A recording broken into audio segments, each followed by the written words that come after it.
तुझे पर छोटू पाटी लड़ब सैया यारब गइले ना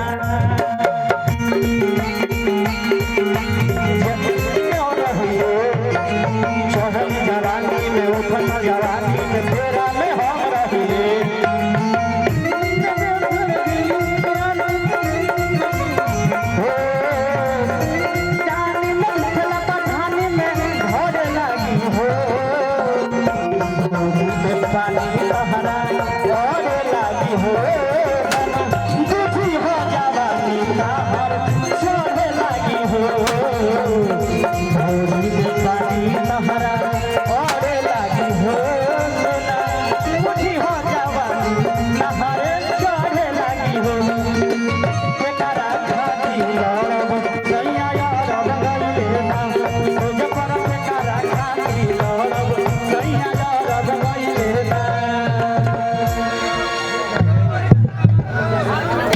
बारे जान हमारे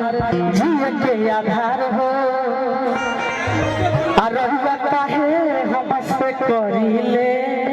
विचार हो कि उहे बारे हमार जीवन के आधार हो अरुआ काहे करिले अत्याचार हो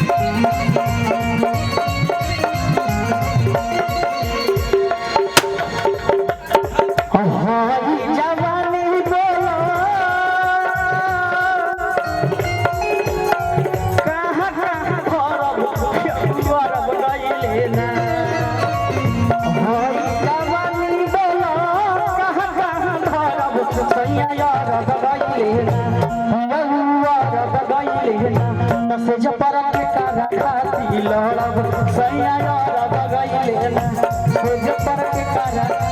लड़ब सैया यारब गइले ना से परत का खाती लड़ब सैया यारब गइले ना से परत का खाती लड़ब सैया यारब गइले ना से परत का खाती लड़ब सैया यारब गइले ना चल हिम गंगे तेल